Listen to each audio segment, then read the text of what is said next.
The NBA is officially back, and that means plenty of Celtics basketball will be coming your way. We are joined now by head coach Brad Stevens. And Brad, it's great to see you again. And as always, appreciate your time for speaking with us. Yeah, it's great to see you too, Amanda. We've come a long way since the last time we were in that workout room in Milwaukee, deciding or figuring out if we were ever going to play again. I know that was crazy. And right after that was when the season was the hiatus happened. It was crazy Yeah, times. it has been a very unique, long period, but I know our guys are excited to be back in the gym. They've been, obviously back in Boston. Some of them the whole time. Some of them have gotten back as late as, June 23rd or June 22nd when they were required to be back. But everybody's back now and looking forward to really getting to work. Right now, it's a little bit of a unique time, but, practice is right around the corner. Right. The team is slowly starting to resume basketball activities. How will the process flow, Brad, just in terms of workouts and what they will consist of as the team returns to play? Yeah. So what we'll do is right now we have, up to this point, it's been all voluntary, and you can only have a maximum of 4 players in the facility at once. So what it's made for with all the scheduling and planning are really long days for, specifically our trainers, our medical staff, the coaches that have been allowed to come in. So I give a lot of credit to all those people for all the work that they've put in. And just setting up this facility, when you walk in, you know it is a very clean, well-kept place to work out. You feel very safe when you come in to work out. And so it's been great. And now we actually get a few more players are allowed in the facility at once. The workouts remain the same. You can still only have 1 player at a basket at one time with a couple of coaches. But we'll be able to run everybody through during a normal kind of work day here. And then, that'll be 5 or 6 times over the next 8 days as we get ready to go. And then, as has been well documented, we quarantine when we get to Orlando for a period while we get tested. And then right after that, we'll be ready to practice. So we'll go from 1-on-0s to 5-on-5s pretty quickly. Obviously, we're in unprecedented times right now, but players and coaches, they're having to adjust and just be flexible.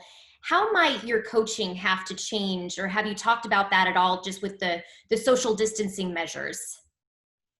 Well, as far as the workouts go, our coaches have done a really good job of that. Obviously, they have to wear masks and gloves when they're rebounding right now for players, and it was really well, clearly communicated that we need to maintain as much distance as possible during those workouts, and our coaches have done great. And then once we get down to Orlando, it sounds like when we're on the practice court, at least this is my interpretation of everything right now, is that once we're cleared and we've gone through all the different testing, then we'll be okay to practice as normal. That will be the one time inside that we won't have to wear the mask and gloves and everything else. But once we're in the hotels, my understanding is that unless you're outside and unless you have appropriate distance, you're going to be, social distancing and continuing to wear masks and everything else. And so, obviously every precaution is going to be taken, and it has been taken up to this point. But I think that ultimately, once we get down there, it'll feel a little bit more normal once we get on the practice court than it does right now. It is a little jarring. Like Carson Edwards came in the gym for the first time, and he goes, "This is a little weird." Yeah, because you got everybody with masks and gloves, and only a very few people in the building. Usually it's bustling with people when people come in for practice or workouts. So I think that'll be a welcome feeling to be back in the practice court and practicing as normal. Yeah, how excited are you when you guys do get finally to Orlando to be able to practice all together and just resume and have that normalcy again? Yeah, I think that's going to be great. I think that, and I'm even dealing with this with my 14-year-old son. Like, it's one thing to do 1-on-0 workouts. It's one thing to shoot. It's one thing to do ball handling drills and all that stuff. But playing is the most fun part of the game. And so, like, I think everybody will be looking forward to that. Now, we're going to have to, this will not be, we probably won't progress as quickly into like playing high minutes as we would maybe at the start of training camp, just because of the length of the layoff and the limitations that we've had. But I think that, by the first couple of days, we'll get enough in, and then, we'll be able to build up from there. We're looking at it as, we're not looking at it as, a 2-3 week buildup, and then you have to be at your very best. We need to be our very best on August 17th.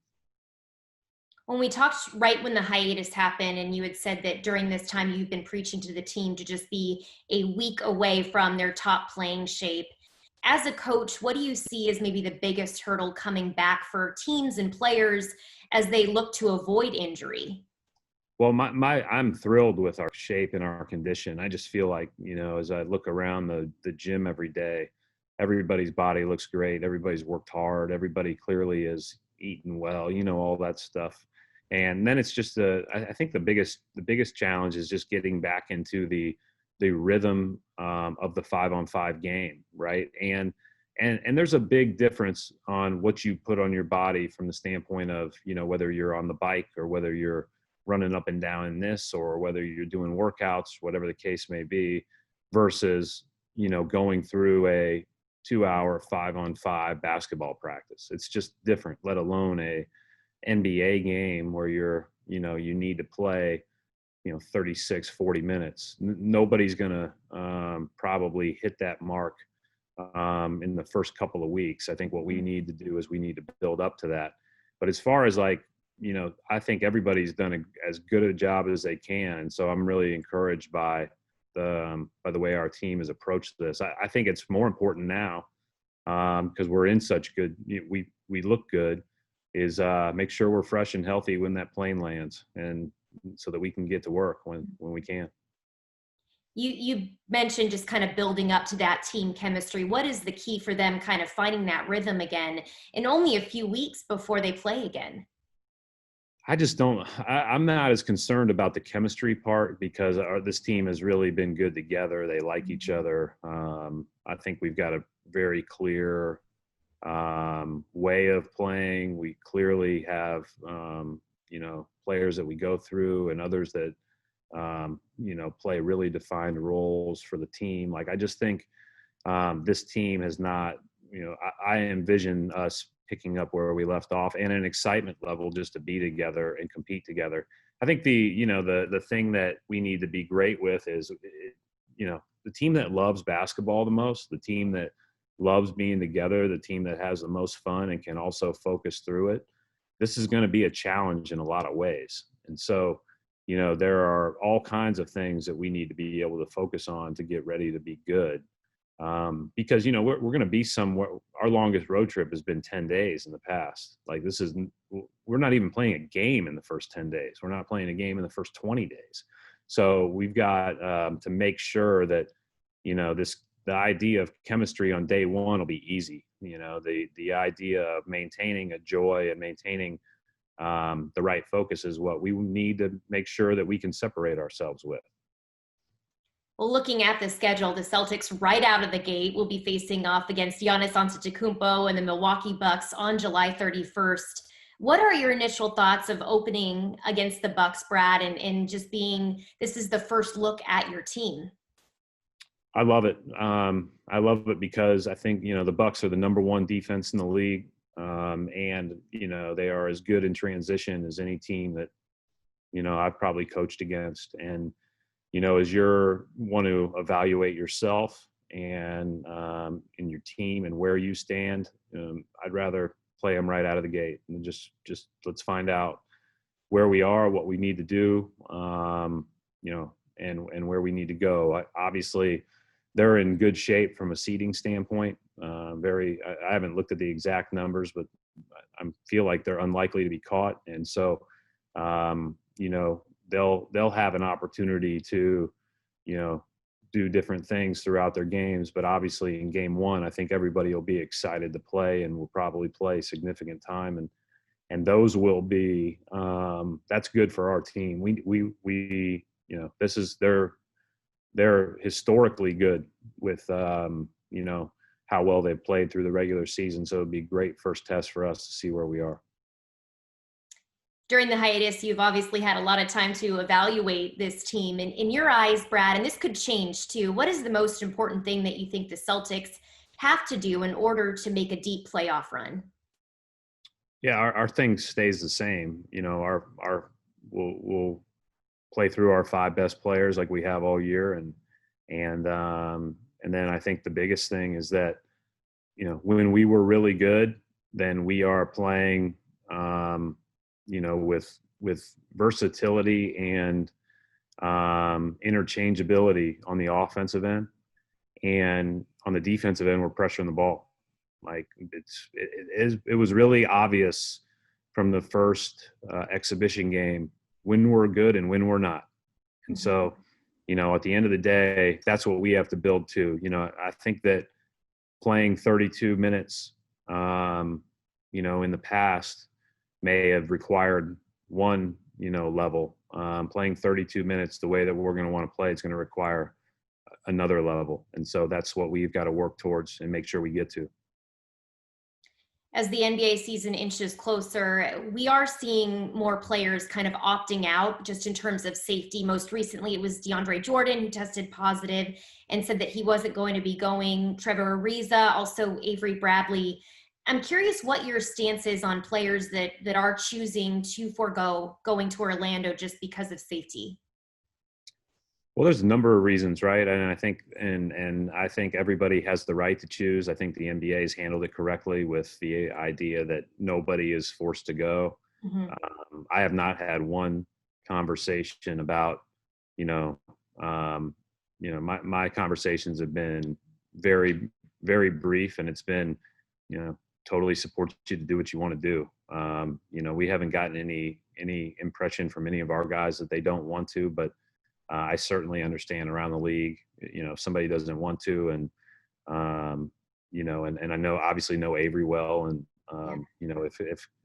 if people choose to do that, that's their choice, and I respect that. And there's a lot of reasons. This is a unique time, and I think that the NBA has handled that well. Finally, Brad, before we wrap up, obviously there's been a lot of talk around the world about the Black Lives Matter movement, and several of your players were involved with the peaceful protests, Jalen in Atlanta and several other players in Boston. What was your reaction with that?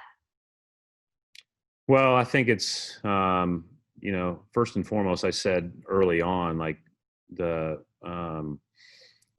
visual of George Floyd's murder on top of the Breonna Taylor and Ahmaud Arbery, and it is really disgusting, and it was terrible. And I was proud of the way that our whole organization has reacted and continued to react, but our players certainly led the charge in every which way. And and one of the things we've talked about in all of our meetings since is that we want to be, a part of the, long-lasting, sustainable change. And we've had some really tremendous discussions. We're working on some projects with a couple of our, investors on our team that are, putting a lot of time and energy into kind of not adding to, reallocating and both our energy and our resources within our Shamrock Foundation and our team to really focus in on some different areas that we can help with.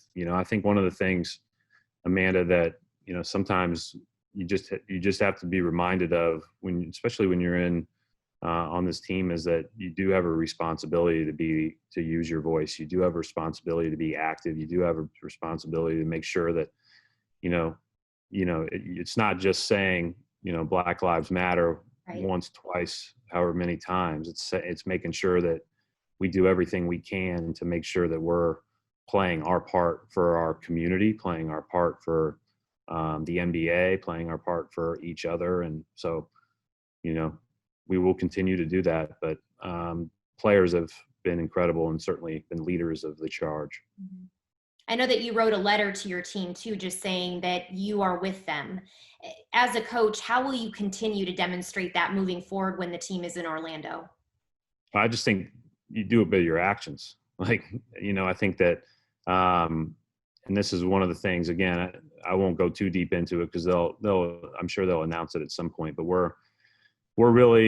have a committee established where we're focusing on, again, the reallocation of our resources and time that we spend in the community, and making sure that we're very, very focused on how we can, how we can help, and how we can, use whatever platform that we may have to certainly be as impactful as possible. And I think that's what the deal is. Obviously, whether it's shirts that you wear, buttons that you wear, whatever the case may be, that's one thing. But I think really getting out, being active, and making sure that you show your conviction with your action is the most important thing.